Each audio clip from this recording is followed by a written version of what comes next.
Hi you guys, welcome back to the channel. I did this once already, but I did not get to finish it, so I'm gonna do this over. Right, the Lord wanted to give you a food for thought through the story of when Moses had led the children of Israel from out of Egypt, and he went up on the mountains and they began on the mountain and they began to worship idols, right?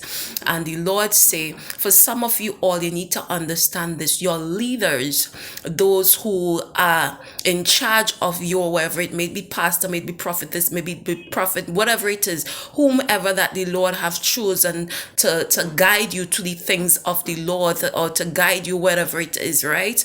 He said, you will, in that time, instead of when your leaders is not there, you began to create idols or whatever it is. He said that time when Moses went up, they began to create idols, when that time was supposed to be spent having gained a relationship with the great I am that I am. He says, some of you all, when you're outside of church, when you're outside of everything, and pastor is not there, and this one is not there, and that one is not there, he said, this is the time when you are supposed to develop relationship, but many of you all start to worship idols. You always have to see someone to guide you.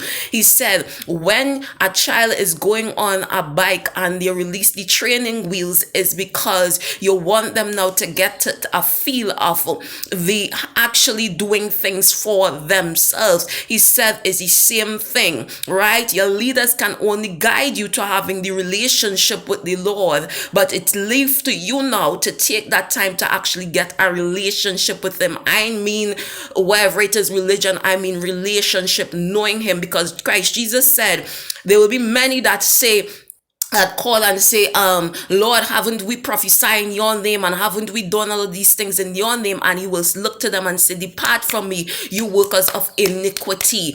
These are the ones that have not a relationship, but yes, can use the Lord and whatever it is to do great things. That does not mean that you have a relationship with Abba. This is not the message too. The Lord said when Moses was leading them via the longer way to the promised land, why didn't he? There was a shorter way for Moses to get them to the promised land. Why did the Lord choose for them to go through the longer way via the desert, via all of these things? Why did he choose that before they get the promises? He said, because all of these things that many of you all are encountering, just like the children of Israel were encountering some hardships and some problems and some stuff, it was to train you how to war, to keep the things that he has in store for you. It was said that when David went and all of these kings, if you look, they got the promises, they got the blessings. David got the throne and was ruling. Many of you all are going to get these blessings, but the Lord say, because he does not want you to get the blessings and not be able to keep it, because when you get the blessing does not mean that ain't nothing going to come up to try to take it away. Many things are going to come up against it to try and steal those things that the Lord have given you control of, rulership over.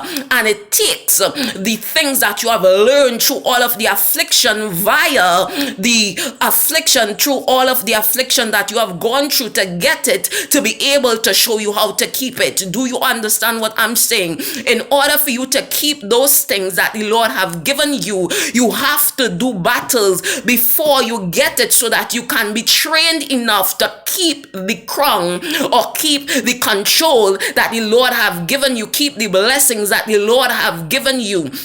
Do you understand what I'm saying? So when the enemy come into you as a flood, you will not be as an untrained warrior and be easily defeated, because you have not gone through anything and developed any skill in the word of the Lord. So he say, I have to run you through these things so you will know who your I am is, that I'm provider, that I never leave you nor forsake you, that even though you make your bed up in hell, that I'm there. I have to run you through everything so that you can get a relationship with the one, with the I am, that is able to do all and great and powerful things. He has to run you through these things, says the Most High God. Oh God and my Redeemer, as training, so that when you get the crown, no weapon formed against you shall be able to prosper, because you will be able to wield that sword good to keep and maintain control. Do you understand what I'm saying? Stay blessed, stay strong, saints of the Most High God. And remember, there's a reason for everything. Even the hardships that you are encountering is going to be used to get you to keep the blessing that the Lord is going to give you. The reason why you're going through so much, David went through so much, all in caves. Saul tried to take him down, all in caves. He had was to play mad at one time in order to survive. And some of you all, the Lord say, you have to go through many things in order to survive. But that is training, darling. That is training for the blessing that the Lord has in store for you. So when the enemy come in, when you get that thing, they will not be able to easily conquer you. Because why? You would be one that is trained in these things. Do you understand what I'm saying? Stay blessed, stay strong. Bye, guys. Thank you, Jesus.